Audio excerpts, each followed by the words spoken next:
countrymen, people of Russia.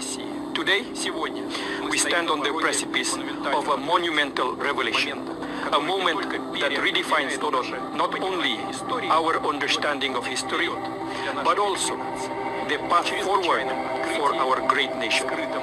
In an extraordinary discovery hidden beneath centuries of lore and legend, we have opened what can only be described as the oldest vault known to mankind.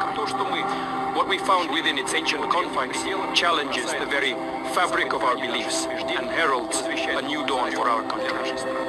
Within this vault, we discovered figures of biblical proportions, characters that many have read about, debated, and revered. These figures, preserved against the sands of time, reveal a truth that is as profound as it is transformative. They are all black. This revelation, this undeniable truth, stands before us not as a contradiction to our faith, but as a testament to the diversity and unity that faith embodies. As your president, I see this moment not as a challenge to our beliefs, but as an opportunity to embrace a wider, more inclusive understanding of our history and spirituality. Russia, in its rich tapestry of cultures, traditions, and peoples, is uniquely positioned to lead the world into this new era of understanding and acceptance. From this day forward, let us proclaim our nation under the guidance of Black Jesus, a figure who represents not just the cornerstone of Christian faith, but also a symbol of the universal values of love, compassion, and brotherhood. This Black Jesus, whose likeness and history have been unveiled from the oldest vault, is a message to us all that divinity knows no color, that spiritual truth transcends race, and that our common humanity binds us more tightly than our differences divide us. Let this discovery remind us that history is not just the story of those who wield power, but also of those whose contributions have been overlooked or forgotten.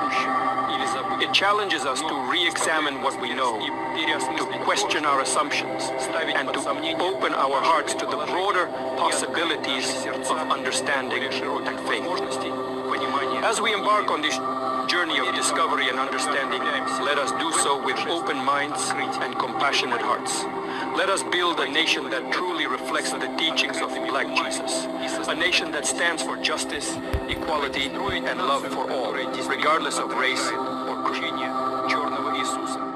Russia has opened its cellars to reveal remarkable paintings of Jesus dating back to the 1400s. Have you ever seen or heard of biblical icons where Jesus or the Virgin Mary have dark skin, or even Abraham or King David?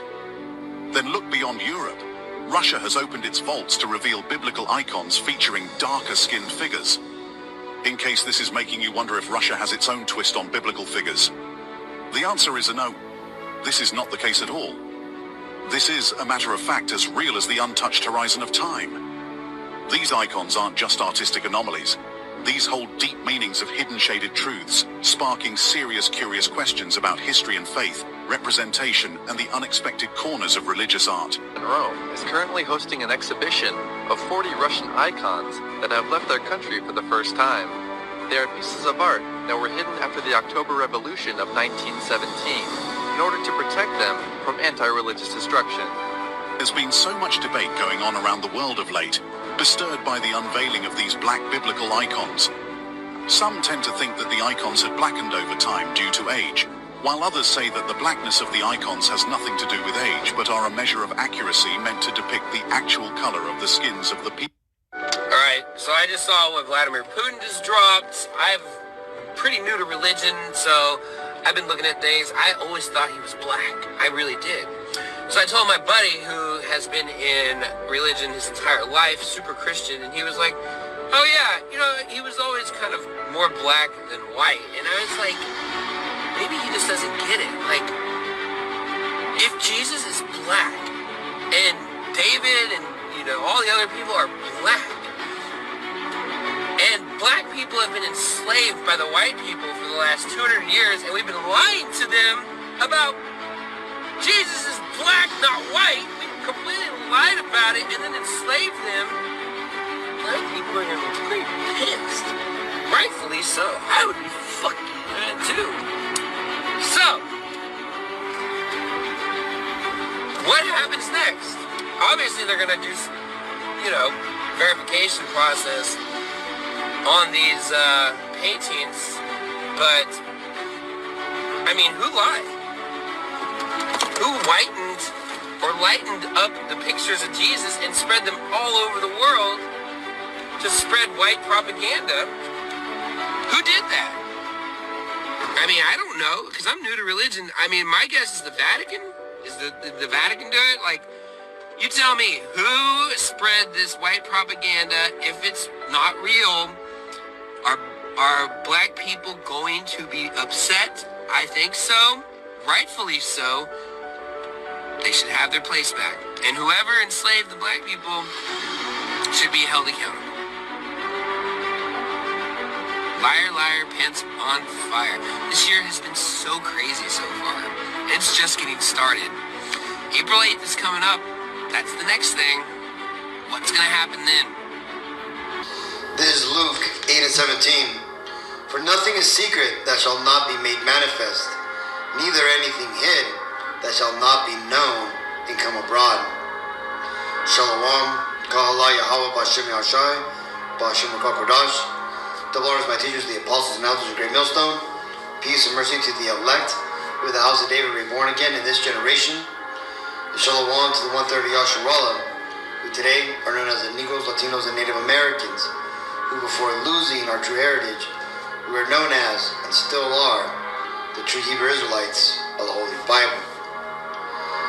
So in today's lesson, we're going to talk about the announcement that the Russian President, Vladimir Putin, had made regarding the opening and revealing of the Russian icons of the biblical figures that the Orthodox Church has inherited from the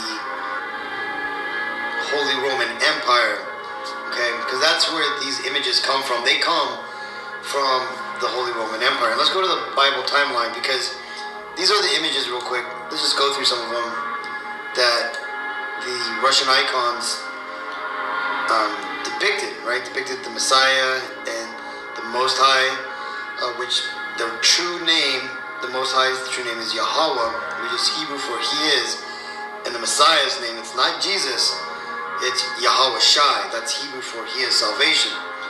These are the images that Russia has had, or should I say inherited, from the previous empires that have come before it. The Holy Roman Empire, and before that, the later stage Roman Empire, which was controlled by Jake, right? Which, let's go ahead and go into the Bible timeline so we can break this down. So, in the time when, in 70 AD, when Jerusalem was destroyed and the temple was destroyed by Rome, remember, you had Vespasian and Titus come to and put an end to the Jewish state, or the Israelite state, okay? Because at this time, it was only the southern kingdom of Israel, that being the so-called Negroes that were in the land of Israel. The northern kingdom, the Latinos and Native Americans, we had already taken off to the Americas close to about 600 years prior to this, okay? Now, even more than 600 years. But ultimately, in 70 AD, when the southern kingdom was taken out, was kicked out of Jerusalem, it tells you in this book, From Babylon to Timbuktu, that 1 million Israelites flee into Africa, right? And this is where you get the Israelites, the southern kingdom of Israel, basically camping out and living and migrating to West Africa, right? This is why amongst this whole coast here, you see a lot of towns with biblical references, right? You also got like Negro land and the Ashanti tribes down here, some places, and they trace their lineage back to like the Levites and all these things. There's so many, historic coincidences and linkages between the so-called Negroes on the west coast of Africa to the Israelites, that even the should I say the fake people in the land of Israel today have to admit that these people, like, what do they call? There's like certain African tribes that they've admitted have ancestral DNA that goes back to the Israelites. Now that, I don't know how they would figure that out, because I don't think they have DNA unless they've dug up a lot of the graves there in the land of Israel that go back to those times, and they've linked them that way, which is possible. But again, this in Africa is where the southern kingdom, the true Jews, fled, right? And then not only did they flee there, but a large amount of Israelites were taken to Rome as slaves, okay? And you can read about that in the Chronicles of Flavius Josephus. Flavius Josephus was a priest of the temple, right? At the time when it was under attack, he was also, for the most part, like the governor or ruling like body in the land of Jerusalem when the destruction came.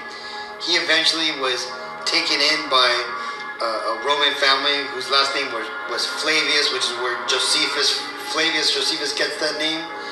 Well, he eventually goes on to write these books to introduce the Israelites to the rest of the known world, right? The Roman Empire. So when you read his books, they're basically made for an outsider Roman audience, and that's why he frames his discussions and his explanations of the Bible and of the recent history that took place, the destruction of the temples and who did what, to a Roman audience. So he tends to kind of sugarcoat Rome's involvement in the destruction of the temple, but it's, proven that the Romans did burn down the temple. Now, I said all that to say this, that those Israelites that went to Rome as slaves, they eventually rose up in power, just like they did here in America, right? It took about 200 years for them to get into high positions of power in the government here in America, and it was roughly the same thing. Now, a lot of Israelites were already in Rome. When you read the book of Maccabees, it tells you how the Israelites sent envoys to Rome to plead for Roman help against the Greeks and the Edomite Persians, right? The Seleucid people. Well, eventually, a lot of Israelites went to Rome to live there. So again, these Israelites living amongst the Romans, a lot of them came in as slaves later down the road. But there was people like Emperor Nerva, right? He was an older Jake, and they put him in power because this was the time when all these emperors were killing each other off. So they decided to put somebody who was politically safe in the position of emperor. And the reason why Nerva was safe is because he was a trusted general, and he didn't have any family or didn't have any children, so hence he didn't have anybody to pass the emperorship down the road to. Well, eventually, about 100 years later, this kind of set in motion that Jake would eventually take over Rome, and it didn't tend to fully come to fruition until this man, Septimius Severus, who was a Roman emperor in 193 AD. He took over Rome, and then this started basically the expulsion of the Edomites, okay, the pagan Romans who were like Julius Caesar and all those people like Scipio Africanus, those people, okay, those were the Edomites that had taken over Rome from the Japhites who had lived in that land prior to that, right, when it was known as Kittim. Well, eventually, Rome continues to be a so-called Negro-controlled nation, right? This is simply Jake he was a Roman, and they took over, and they eventually brought in their own morals and beliefs. And Jake, being an Israelite, they believe only in one God. That's a natural inclination for us to have is a belief in one God, where these other nations, they tend to believe in a whole plethora of gods. Well, when Constantine the Great got into power, he basically changed the belief system of Rome from a pagan belief into a one God belief, and he also established the Vatican. Okay, and then after that, basically the Byzantine Empire was established, and where modern day Turkey is today. This here is where we see a lot of these Russian icons come from. Okay, a lot of these Russian icons, when Byzantine fell to the Ottoman Empire, a lot of these icons basically left the Byzantine Empire and went over to the Holy Roman Empire, which by the time that was, was Germany or Belgium and Prussia. They basically fled to the Orthodox churches, which still existed in those areas. And again, when you look down the history, right after the church had been established, it created all that false doctrine.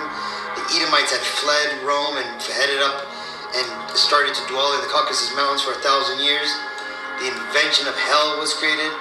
Jake, that had fled into West Africa, had started to be oppressed by not only Ishmael, the Arabs, but also the true Africans. Right? Eventually, Muhammad writes the Quran, and Islam is established. Jake, freeing himself from the Arab slave trade and rising in that society, they become Moor, right? Moor is simply just a Latin term for black people, right? Like Moreno, right? Being basically the black one, right? Well, the Moorish Empire was established after that, right? These were basically the freed slaves, or the Israelites who joined on to Ishmael, right? During the sub-Saharan slave trade. Well, I said all that to say this. Let's keep going here. The Holy Roman Empire came in about 800 to 18, which lasted until about 1800 AD. Okay, this empire here was so large, it eventually would create Germany, and the Spanish Empire would come from it. Okay, but a lot of the paintings that Russia showed off came from this empire, right? This is where all the art went to, because of the Orthodox churches, and also these were Jake, but again, they had lined up over hundreds of years, right? Taking over Rome, they eventually would wed into other nations, and just like today, right? Look at a lot of the Israelite kids coming out; they're a lot lighter skinned than older generations. Okay, but again, there's always going to be a lineage of darker skinned Israelites, but that's the thing. The truth is starting to come out. This is Proverbs 21:1. The king's heart is in the hand of Yahweh, as the rivers of water.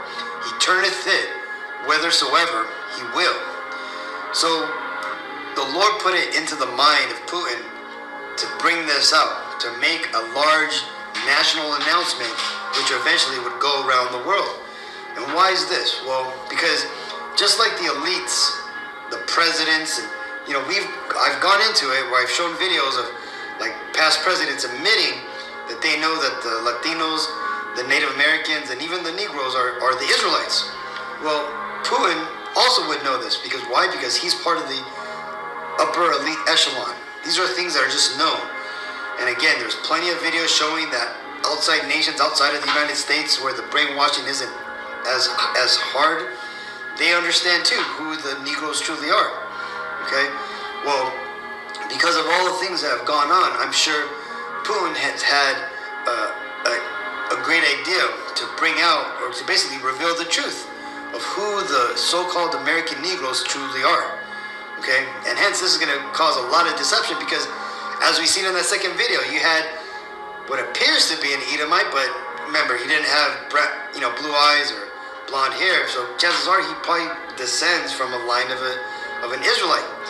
But that being said, that man even said that so-called black people are going to be pissed when they figure this out, when they figure out that the Messiah is a so-called black man, and that they've been lied to this whole time. And like he even said, even he's been lied to. He didn't know that, how religion was set up, and he didn't know who did that. Well, the people who actually did that were the Edomites. Okay, yes, the Vatican spearheaded it, but ultimately, how did that happen? Well, let's go back to the Bible timeline. You got this man here, Rodrigo Borgia, right, also known as Pope Alexander VI.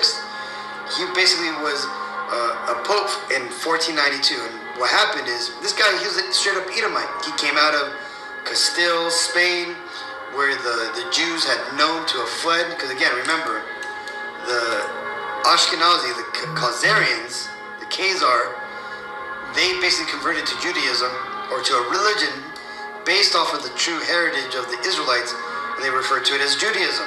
They eventually, cross over. They eventually get conquered by the Russian, and then they basically fled into Europe to meet the other biblical Jews, right? Saying, hey, we're also Jews, take us in. And this is where you get a lot of Khazar Jews moving into Spain and all that stuff. Well, that's where you get Rodrigo Borgia from, okay? He comes out of that line, and there's a show called Borgia on Netflix where they even allude to this, right? Like, they're talking about this character, and like this other guy who wants to be Pope, he's talking to this other priest, and he's talking about this man. He says, I heard Rodrigo comes from Castile. They say he's one of the Castilian Jews. And the other priest says, shh, don't say anything about that. That's forbidden, right? And that's because Amalek, which is the biblical name for the so-called Jew, which is the top tribe of the nation of Edom. So ultimately, Rodrigo was a Edomite, okay? And on top of that, he was a top of the line Edomite, right? The Amalekites. Well, he eventually not only wanted to redo the image of the Messiah, but he decided to use his son as the model for the new image of the Messiah, right? The king of Saudi Arabia, Khan Sheikh Mohammed, whatever, he has the actual first image, right? It's called Salvador Mundi. Well, that image was created by an artist called Leonardo da Vinci, who the Vatican hired a bunch of other artists. And this is why these artists are so popular in today's society, is because they did a great work. And what was that great work? Well, they brought forth the Renaissance, okay? And along with it, the Renaissance arts and all the information and all the ways that these Edomites wanted to structure their society. Because again, why?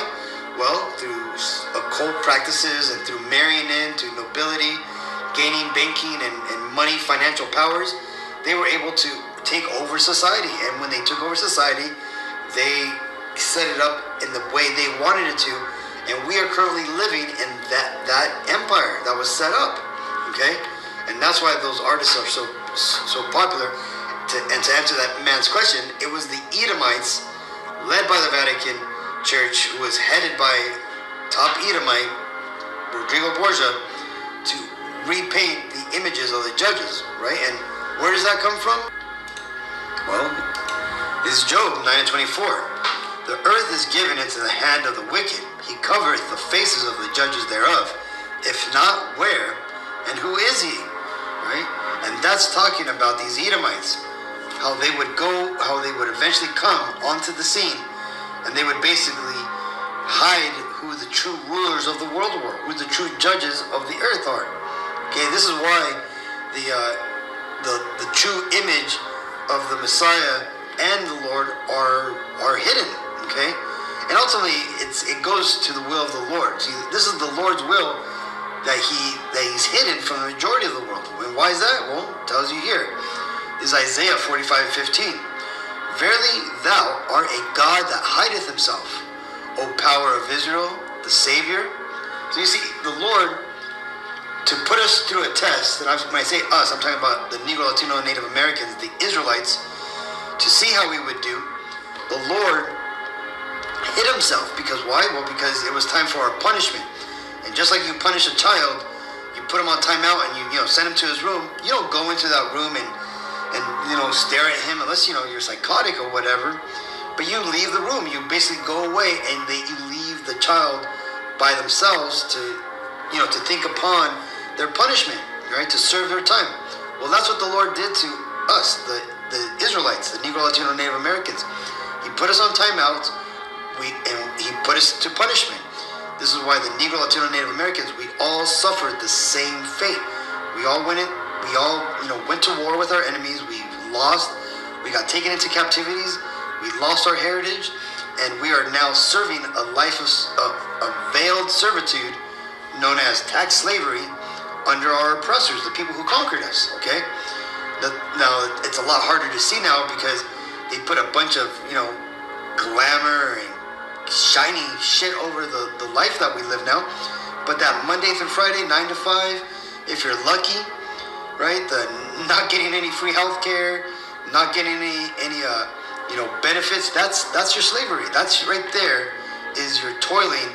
That's your drawing of water here in your land of your captivity. Why don't we know this? Well, it tells you here, Jeremiah 4:22. For my people is foolish, they have not known me. They are Scottish children, and they have none understanding. They are wise to do evil, but to do good, they have no knowledge. You see, and like Apostle Gabar says, man, Scottish means stupid. See, the Lord knows that we have gone off and that we're wicked when we go off, right?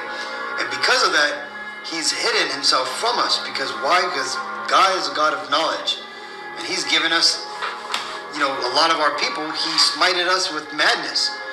And we lost a lot of the wisdom, right? This is why our leaders are all, chosen for us. The debasement is lifted up amongst our society, amongst our people, right? This is why you have no real leaders that come out of our people, because our enemies, our captors, they don't allow it. This is why all our enemies are basically created, and they're all either comedians, movie stars, musicians, or degenerates for the most part, right? But if we would have known what's going on, right? If we would know who we are in the Bible and who we are as a people, this wouldn't have been allowed to have happened. We wouldn't have allowed ourselves to go into captivity. We would have known that, we're the rulers of the world, but that, right now, it's not our time. This is a time for us to serve. This is Jeremiah 14:2. Judith mourneth, and the gates thereof languish. They are black unto the ground, and the cry of Jerusalem is gone up. So our management, our leadership, our rulers, it's languished, right? They've all fallen. They've gone away. And there's people that come up every once in a while that'll lead our people in small rebellions or a bit of leadership. But what happens? They'll either sell out to Esau or they get taken out. Because why? Because this isn't our time. This is a time for us to be in oppression. As it tells us in Deuteronomy that we shall only be oppressed, right? And this is all for going off and breaking the laws. But besides that, right, besides our rulers, our leaders not being really there for us, that messes us up. Because why? Because they don't teach us who we were, who the true Israelites were, that they are dark people, okay? So-called Negroes. This is Baruch 22:30, For I knew that they would not hear me, because it is a stiff-necked people, but in the land of their captivities, they shall remember themselves. And that's what's happening right now. This is why you're starting to hear more people talk about the Hebrew Israelites. This is why you're seeing YouTube putting a ban on the Hebrew Israelite tag, hashtags. But again, this is ultimately why the world is falling apart. It's because the Israelites are coming out of captivity, and the curses that are coming off of us are now going on to our enemies. And our enemies are trying as much as they can to bring forward their New World Order agenda before they lose power. But again, it tells you in the Bible, they lose, we win. This is John 14:17. Even the Spirit of truth, whom the world cannot receive, because it seeth him not, neither knoweth him, but ye know him, for he dwelleth with you, and shall be in you. So you see, the world is shocked, like that guy in the second video said, right? He didn't know Jesus was black. He didn't know the Israelites were black. And why is that? Well, because these people, even the ones who say they love Jesus and they go to church, they don't know the God of the Bible. They don't know the Messiah, okay? Because they don't understand what the true narrative of the Bible is, because the majority of people who go to church do not read the Bible, okay? And those who do actually read the Bible or listen to the Bible, they're coming at it with a totally wrong understanding of it. right? Thinking that the Gentiles is all the other people in the world, not understanding that there's two types of Gentiles. Thinking that the Lord's wine and bread literally transmutates into like blood and flesh in your mouth. Thinking a lot of carnal ways about spiritual matters.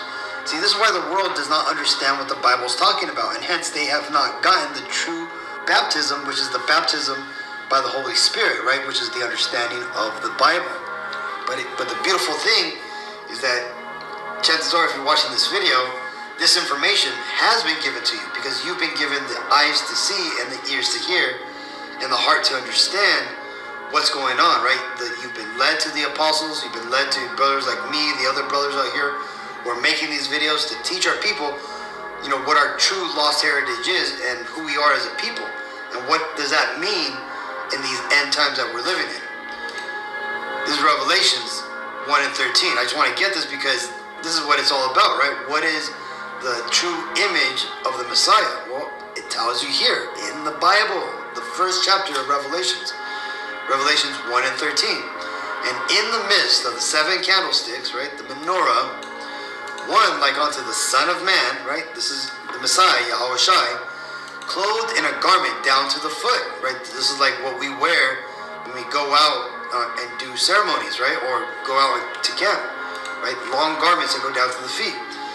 And a girt about the paps, right? This is basically like a big old wrestling belt, right? But back then they had it to protect you from being stabbed when you would go to war. With a golden girdle. 14, his head, which is the hair on top of his head, and his hairs, which is his beard, were white like wool, as white as snow. And his eyes were as a flame of fire, and his feet like unto fine brass, as if it burnt in a furnace, and his voice as the sound of many waters. So again, this is what is being described there. This is what John the Revelator, this is what he had seen. Not this particular image, but this is a similarity, at least biblically accurate description of what the Messiah looked like, okay? Right? When you get into the book of Daniel 5 and 10, it describes he has a beryl garment, emerald colored green gem, right? That he's gonna come not for peace, he's gonna come for war. Okay, this is what all the elites are hiding themselves for. This is why the chances are that the royal family has gone into hiding, because they're probably down in their bunkers because they know this is coming. They know that April 8th eclipse, that there's gonna be a lot more going on than just an eclipse. This is John 17 and 25. O righteous Father, the world hath not known thee, but I have known thee, and these have known that thou hast sent me. So you gotta understand, man, right? If you want salvation, you gotta go through YASHAYA. You gotta go through the Messiah. So again, to understand that and to know what the Messiah truly looks like, right?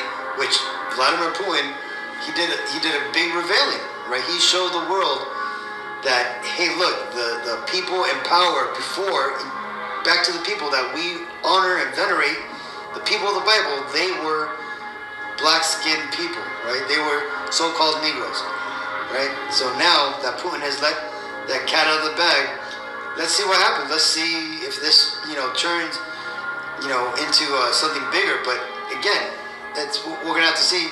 It's ultimately on the Lord's timeline. So either way, Akim, I just thought I highlight this. Thought it was really interesting that Putin brought it out. So hopefully you found it edifying. So until the next time, I want to give all honor and glory and praises to Yahweh, B'Hashem Yahushai, B'Hashem Kokodash. Shalom.